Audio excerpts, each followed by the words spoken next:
चलिए अब इस पार्ट में देखेंगे किस प्रकार से नेगेटिव सेंटेंस को बनाए जाएंगे। तो नेगेटिव सेंटेंस का बनाने का सिंपल सा स्ट्रक्चर है subject is am are not plus V four plus other word. जैसे मान लीजिए सेंटेंस दिया गया है कि वह नहीं सोया है, वह नहीं सोया है। अब सबसे पहली बात हमें यह चेक करना जो बहुत ही जरूरी है कि सामने वाला जो सेंटेंस है वो किस टेंस का है। सबसे पहली बात ये देखिए, सब्जेक्ट जो है, सब्जेक्ट के द्वारा जो एक्शन हो रहा है सोने का, वो क्या हो रहा है, मतलब सोने का काम अभी भी क्या है, जारी है। मतलब पास्ट में शुरू हुआ लेकिन अभी भी क्या है, जारी है। पास्ट में एक्शन स्टार्ट हो, प्रेजेंट में भी जारी हो, that is called present continuous tense.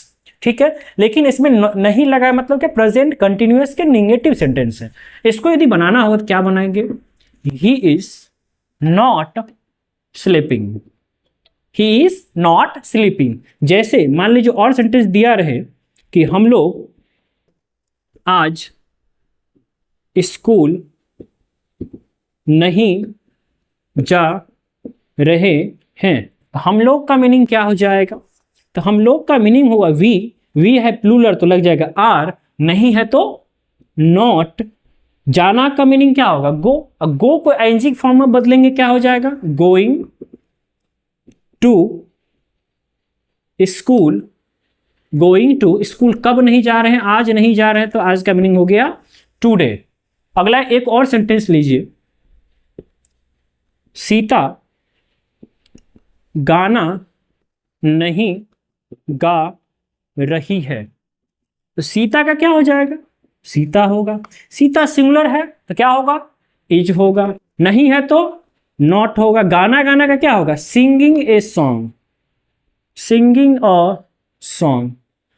तो ये थे नेगेटिव सेंटेंस। तो किस प्रकार से नेगेटिव सेंटेंस बनाए जाएंगे सो हम देखें। अब देखते हैं कि इंट्रोगेटिव का सेंटेंस किस प्रकार से बनाएंगे।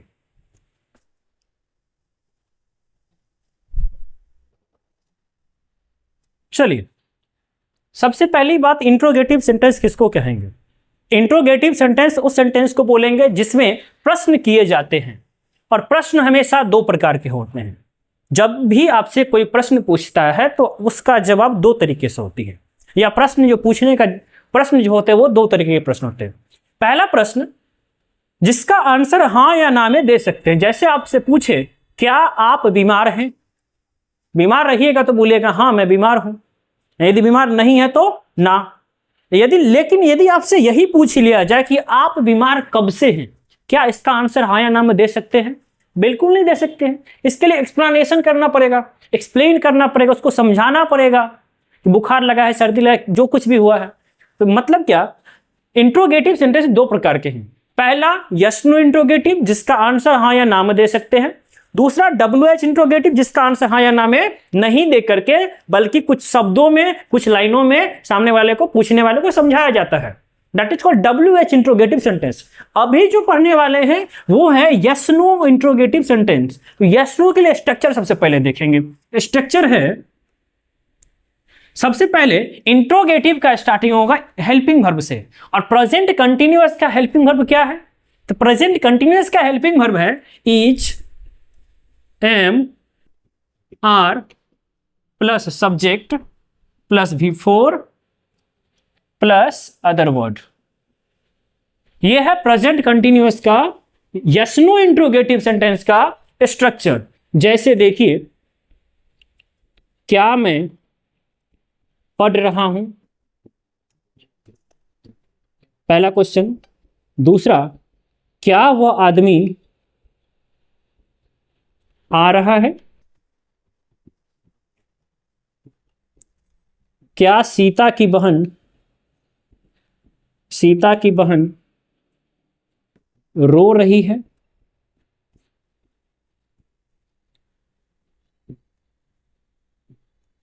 क्या श्याम आपका इंतजार कर रहा है।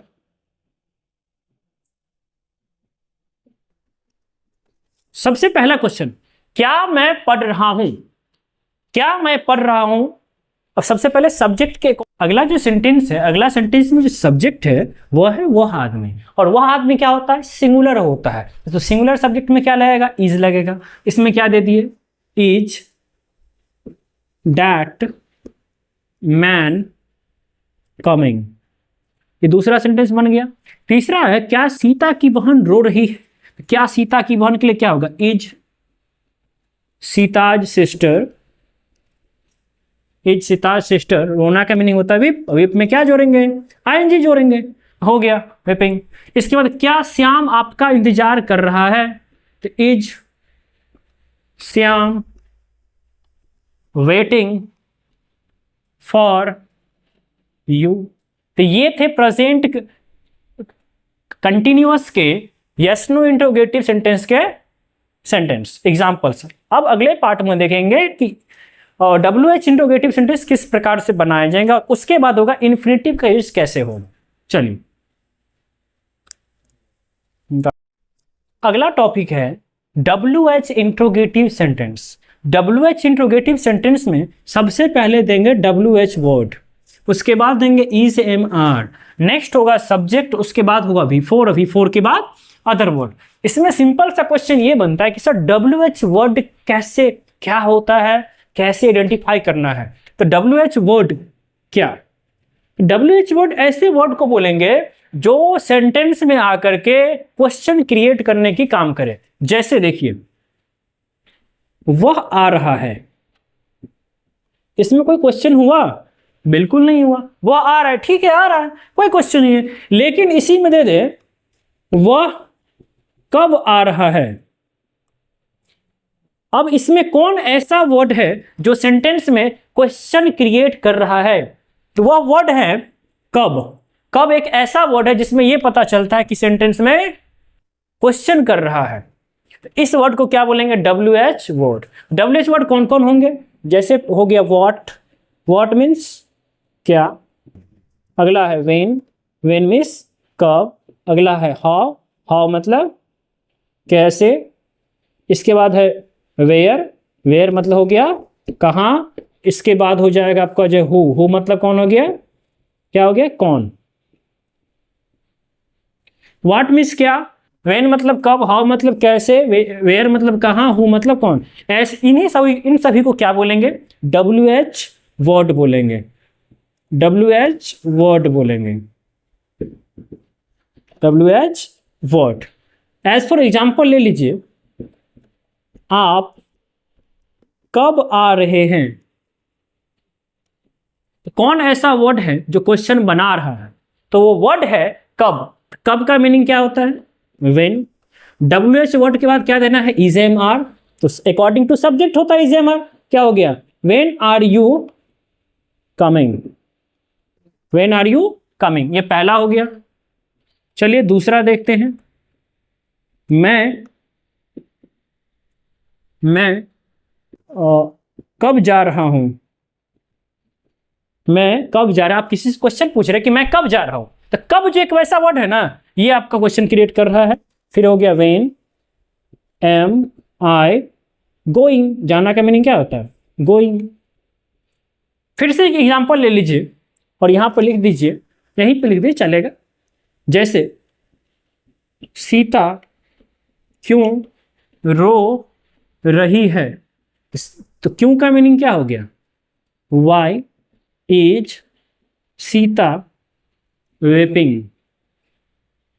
ऐसा कोई प्रश्न जिसमें क्वेश्चन क्रिएट हो, किसी एक वर्ड से हो और उसका आंसर हाँ या ना में नहीं दे करके कुछ शब्दों में बताना पड़े, उसको बोलेंगे WH इंट्रोगेटिव सेंटेंस। एग्जाम्पल आपके सामने में है, बनाने के क्या प्रोसेस होंगे। सबसे पहले होगा WH word, is am are, उसके बाद होगा सब्जेक्ट, उसके बाद होगा V4, V4 के बाद होगा अदर वर्ड। WH वर्ड में क्या सब होंगे, what, when, how, where, whom, ये सारे के सारे WH वर्ड हो जाएंगे। WH वर्ड के बाद ही इज एम आर का प्रयोग करना है, और इज एम आर के बाद सब्जेक्ट होगा। यदि नोट लगेगा तो सब्जेक्ट के बाद में लगेगा। जैसे मान लीजिए आप कब नहीं आ रहे हैं, तो इस केस में क्या करना है, वेन का वेन करना है, आर का आर करना है, यू के बाद नोट लगाना है। फिर से समझ लीजिए, यू के बाद लगाना है, यानी सब्जेक्ट के बाद नोट लगाना है। ठीक है, ये थे प्रेजेंट कंटिन्यूअस टेंस। अब हम देखते हैं कि किस प्रकार से इन्फिनेटिव का यूज करना है। इन्फिनेटिव मतलब क्या, एक साथ दो दो वर्ब का यूज किस प्रकार से करने हैं।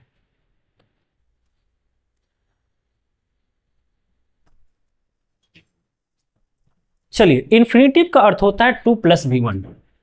इन्फिनेटिव का अर्थ होता है 2 + V1, यानी कि सबसे पहले हो जाएगा सब्जेक्ट, सब्जेक्ट के बाद इज एम आर, और इज एम आर के बाद देने हैं V4, V4 के बाद 2 + V1, V1 के बाद अदर वर्ड, ऑब्जेक्ट या अदर वर्ड। इसमें क्वेश्चन किस प्रकार से रहेंगे, इन्फिनेटिव के क्वेश्चन में हमेशा दो दो काम रहेंगे, दो एक्शन होंगे सब्जेक्ट को, जैसे वह खेलने जा रहा है, वह खेलने जा रहा है। आप पढ़ने आ रहे हैं, सीता नाचने जा रही है। ये जितने भी सेंटेंस है, इस सभी के सभी सेंटेंस में दो दो वर्ब की यूज किए जा रहे हैं। तो दो वर्ब यूज हो रहे थे सर, किसको V4 में बदलेंगे और किसको जो है V1 के रूप में रखना है, मतलब किसको V4 में बदलना है और किसको 2 + V1 के रूप में रखना है। जो काम पहले होगा, फिर से समझिए अच्छे से, जो काम पहले होगा उसको V4 में बदलेंगे, जो काम बाद में होगा उसको 2 + V1 में बदलेंगे। जैसे वह खेलने जा रहा है, तो पहले वो जाएगा तब तो खेलेगा, सिंपल सी बात है। वो खेलने जा रहा है, पहले जाएगा उसके बाद खेलेगा। तो सबसे पहले क्या देंगे, पहले देंगे सब्जेक्ट, सब्जेक्ट के बाद is am are, according to subject is am are हो गया, ठीक है। अब पहला काम कौन सा, जाना, तो जाना वाला जो वर्ब है उसको आईएनजी में बदल दीजिए, तो गोइंग। जो दूसरा काम बच गया, दूसरा काम क्या बच गया, खेलने जा रहा है, तो पहले जा गया, अब क्या करेगा, खेलेगा, तो गोइंग टू प्ले, सिंपल था। फिर से समझिए, आप पढ़ने आ रहे हैं, तो सबसे पहले क्या देना है, यू, यू के साथ आर, पढ़ने आ रहे हैं, तो आना का मीनिंग क्या हो गया, कमिंग, क्या करने आ रहे हैं, तो टू स्टडी, दूसरा बन गया। चलिए तीसरा में, सीता नाचने जा रही है, तो सीता का सीता हो गया, इज का इज हो गया, पहले जाएगी तब तो नाचेगी, तो Sita is going to dance. तो ये थे इन्फिनेटिव सेंटेंस, यानी इन्फिनेटिव में क्या होते हैं, 2 + V1 होते हैं, और इसमें दो दो एक्शन होते हैं। जो काम पहले होगा उसको V4 के फॉर्म में रखेंगे, जो काम बाद में होगा उसको 2 + V1 के रूप में रखेंगे। बनाने के स्ट्रक्चर आपके सामने में है, और जो सेंटेंस है वो इस प्रकार से बनाए जाएंगे। उम्मीद है आप लोगों को प्रेजेंट कंटिन्यूअस का ये वीडियो समझ में आया होगा। अगले टेंस के लिए अगले पार्ट में देखेंगे। जय।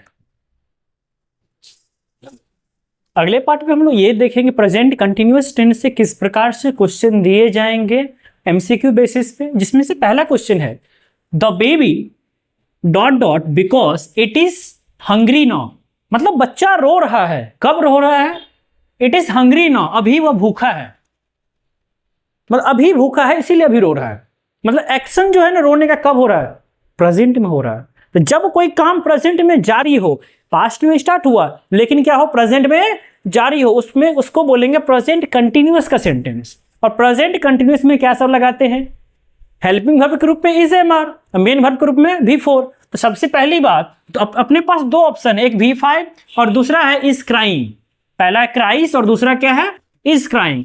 तो ये जो क्राइस है ये है V5, V1 और V5 का प्रयोग कहाँ होता है, तो प्रेजेंट इंडेफिनिट में V5 का प्रयोग होता है, प्रेजेंट का इंडेफिनिट में, प्रेजेंट इंडेफिनिट का नहीं होगा। दूसरा है is crying, is crying, that means का इसका आंसर होगा इज क्राइंग, इज क्राइंग। दूसरा question, he is dice in the field at the moment, मतलब वह फील्ड में क्या कर रहा है, खेल रहा है, इस क्षण जो है फील्ड में खेल रहा है। दैट मीन्स काम जो है वो क्या अभी प्रेजेंट में क्या है, जारी है, प्रेजेंट में जारी है। प्रेजेंट में जब जारी होगा तो मेन वर्ब क्या होगा, V4 होगा, मेन वर्ब क्या होगा, V4 होगा। तो इसका आंसर हो जाएगा इज प्लेइंग। तीसरा क्वेश्चन है, ही ... the television now, he ... the television now, मतलब वो अभी टेलीविजन देख रहा है। दूसरी बात, जिस सेंटेंस में नो लगा हो, NOW, no, at the moment, इस सभी का, इस सारे के सारे सेंटेंस बनेंगे प्रेजेंट कंटिन्यूअस में, यानी is am are plus V four में। देखिए इसमें जो है V5 नहीं होगा, इज प्लेइंग हो गया। सेम चीज तीसरा क्वेश्चन में, वॉचेज नहीं होगा, इज वॉचिंग होगा। 4 number question, he is dice Ram's brother, helping verb दिया है, ये तो और आसान हो गया। हेल्पिंग वर्ब पहले से दिया हुआ है, मतलब इसमें केवल मेन वर्ब चाहिए। तो इज एम आर का मेन वर्ब क्या होता है? V4 होता है। देखिए कौन सा ऑप्शन V4 है? बिट्स V5 है, नहीं होगा। B10 V3 है, नहीं होगा। बीटिंग V4 है, ये आंसर होगा। सिंपल सी बात। चलिए अगला question, Sohan dot dot waiting for you, तो ये क्या है? ये V4 है। अब V4 के लिए 5 ही हेल्पिंग वर्ब है। Is am are was were, is am are was were के लिए मेन वर्ब V4 होगा, और V4 के लिए helping verb is am are was were होगा। जैसे कि यहां पे है, तो हैज नहीं होगा, डज नहीं होगा, हैड नहीं होगा, इसका आंसर होगा इज वेटिंग। ये थे प्रेजेंट कंटिन्यूअस से रिलेटेड कुछ क्वेश्चंस जिसमें इज एम आर के साथ V4 लग रहा था और V4 के लिए इज एम आर लग रहा था। दूसरी बात, कुछ कीवर्ड्स को ध्यान रखने हैं, कुछ ऐसे वर्ड्स जो प्रेजेंट कंटिन्यूअस को रिप्रेजेंट करते हैं, इंडिकेट करेंगे, जिसमें से पहला वर्ड है नाउ, दूसरा है eight the moment, at the time, at this evening, at this morning. फिर से सुनिए, now, at the time, at this morning, at this evening, ये सारे के सारे वर्ड प्रेजेंट कंटिन्यूअस को रिप्रेजेंट करते हैं। यानी जहां पर भी ये वर्ड रहेंगे वहां पे प्रेजेंट कंटिन्यूअस के स्ट्रक्चर्स को अप्लाई करने हैं, उनके मेन वर्ब को, उसके हेल्पिंग वर्ब को, उसके कॉन्सेप्ट को अपने यूज करने हैं। जय हिंद। इतना आपको समझ में आ गया होगा प्रेजेंट कंटिन्यूअस से। नमस्ते, मिलते हैं अगले वीडियो में फिर से प्रेजेंट परफेक्ट की ओर।